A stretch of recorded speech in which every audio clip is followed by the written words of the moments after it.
Oh, c'est quand même un événement très important, mais méconnu par le peuple congolais. J'ai eu la chance de participer à la réunion de haut niveau à l'Assemblée générale des Nations Unies à Genève sur la sécurité, les affaires internationales, les développements et les investissements. Et c'est la RDC qui était à l'honneur. Vous savez, j'ai eu de larmes aux yeux puisque ça faisait longtemps que notre pays était honoré à ce rang-là.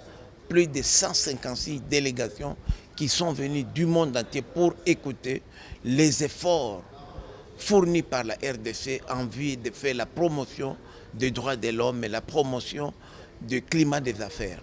Et il y a eu des recommandations. Je crois que, comme Madame la ministre l'a dit, plusieurs recommandations. Mais quand je fais les calculs, 90% de recommandations qui ont été faites, c'était d'abord des félicitations à l'égard de notre gouvernement. Vous savez, aujourd'hui, il faut le dire qu'en tout cas, nous avons eu 162 voix sur presque 190, dont 8 abstentions. Et nous avons été même plus de voix que de pays comme l'Espagne, comme la Suisse, pour faire partie aujourd'hui du Conseil des droits de l'homme des Nations Unies. C'est vraiment une position qui nous permet aujourd'hui de faire écouter la voix de la RDC. Donc, il était normal que Madame la ministre des Droits humains fasse la restitution pour que les peuples congolais puissent s'approprier ces résolutions-là. Nous devons, nous, maintenant, faire le monitoring jour par jour. Qu'est-ce que nous devons faire? Vous venez même d'apprendre ici que le moratoire qu'on voulait remettre en place a été encore maintenu sur la peine de mort.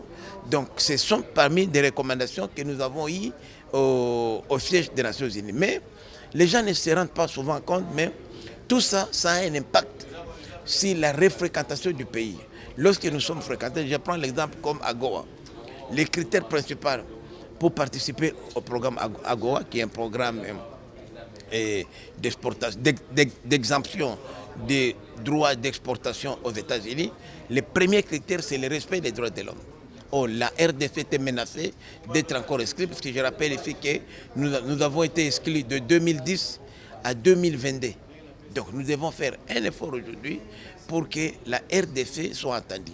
Et ce respect des droits de l'homme, c'est cette amélioration du climat d'affaires qui va nous permettre même à ce que les investisseurs viennent chez nous, à ce que nous soyons soutenus au niveau international. Puisque parfois ici en Afrique, ça ne dit rien, mais dans les pays développés, chez les Occidentaux, le respect des droits humains vous donne une certaine valeur, une certaine cotation. C'est pourquoi moi j'ai dit qu'un ministère comme les droits humains devrait être considéré comme un ministère de souveraineté, puisque c'est un ministère transversal qui permet aux animateurs de ce ministère de pouvoir interagir avec beaucoup de secteurs qui peuvent influer sur beaucoup de projets de développement, beaucoup de projets d'investissement dont nous avons besoin dans ce pays.